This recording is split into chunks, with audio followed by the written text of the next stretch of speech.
ہمارا سب سے بڑا مسئلہ آج کل یہ ہے کہ ہم اگر کسی کو کوئی بات سمجھائیں تو وہ سمجھتا ہے کہ ہم اس کے دشمن ہیں،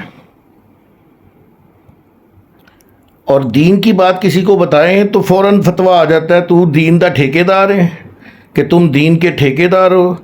ابھی تھوڑے دن پہلے کی بات ہے کہ 2 بھائی قتل ہو گئے، اور وجہ کیا تھی؟ گالیاں۔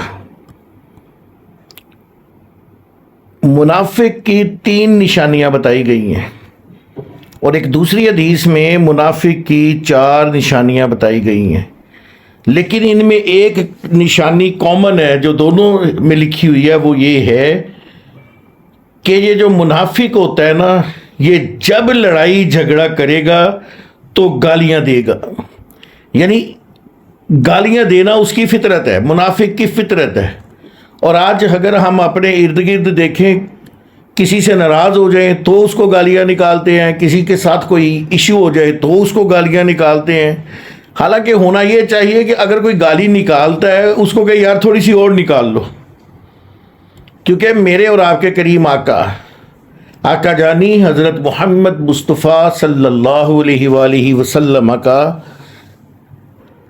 بڑا ہی مشہور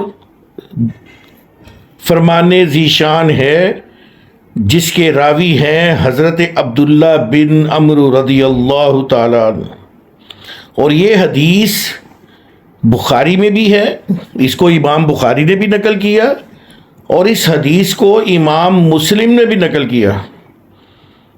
حضرت عبداللہ بن عمرو رضی اللہ تعالیٰ عنہ فرماتے ہیں کہ میرے اور آپ کے کریم آقا محمد مصطفیٰ صلی اللہ علیہ وآلہ وسلم نے فرمایا، بڑے گناہوں میں سے یعنی گناہ کبیرہ میں سے ایک گناہ یہ ہے کہ آدمی اپنے والدین کو گالی دے، اپنے والدین کو گالی دے۔ ذرا حدیث کے الفاظ پہ غور کر لیجئے، بڑے گناہوں میں سے یہ ہے کہ آدمی اپنے والدین کو گالی دے۔ صحابہ نے عرض کیا، یا رسول اللہ، کیا کوئی شخص اپنے والدین کو گالی دیتا ہے؟ آپ نے فرمایا ہاں، وہ کسی کے باپ کو گالی دیتا ہے تو جواب میں وہ اس کے باپ کو گالی دیتا ہے، اور کسی کی ماں کو گالی دیتا ہے تو جواب میں وہ اس کی ماں کو گالی دیتا ہے۔ تو یہ گالی دینا گناہ کبیرہ ہے۔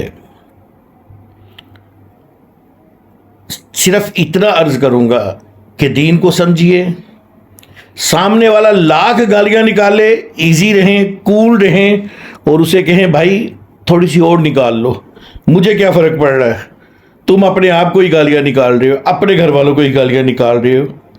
بظاہر تو انسان براہ راست اپنے والدین کو گالی نہیں دیتا، کوئی بھی نہیں دیتا، لیکن جب کوئی دوسرا دے رہا ہوتا ہے تو وہ پھر جواب میں اپنے والدین کو بھی گالی دلوا بیٹھتا ہے۔ اسی لیے گالی دینے والے کو منافق بھی کہا گیا ہے، اور گالی دینا کبیرہ گناہوں میں سے بھی ایک کبیرہ گناہ ہے۔ اور برا نہ منائیے گا دوستو، بچوں، میرے سامنے زیادہ تر بچے ہی بیٹھے ہوتے ہیں، جوان بیٹھے ہوتے ہیں، بزرگ بھی بیٹھے ہوتے ہیں، ہمارا تکیہ کلام بن چکا ہوا ہے گالی۔ ہم سمجھتے ہیں یہ گالی نہیں ہے، کچھ نہیں ہوتا، اس سے کیا ہوگا؟ کچھ بھی نہیں ہوگا۔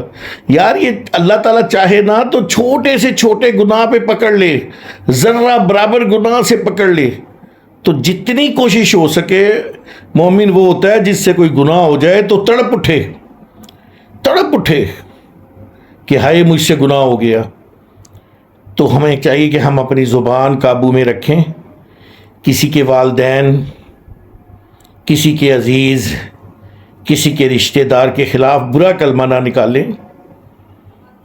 جتنا ہو سکے سامنے والے کی عزت کریں، کیونکہ اصول یہ ہے جو دو گے وہی تمہیں واپس آئے گا۔ تم دوسروں کو عزت دو گے، یقیناً تمہارے پاس عزت لوٹ کے واپس آئے گی۔ تم دوسروں کو گالیاں دو گے تو پھر تمہارے پاس گالیاں ہی واپس آئیں گی۔ آپ نے مکافات عمل ہے، ایک شخص کہتا تھا جیل ہوتی ہے، جیل میں کوئی سہولت نہیں ہونی چاہیے۔ آج آپ دیکھ لیجئے، جیل ہے اور سہولتیں مانگی جا رہی ہیں۔ تو سب سے بڑی بات یہ ہے کہ ہمیں عزت دینی چاہیے تاکہ کل کو ہمیں بھی عزت ملے۔ اپنے بزرگوں کے ساتھ پیار کرنا چاہیے تاکہ ہمیں بھی کل کو پیار ملے جب ہم بزرگ بن جائیں. جتنی ہو سکے اپنی زبان کے اندر نرمی لے آئیے.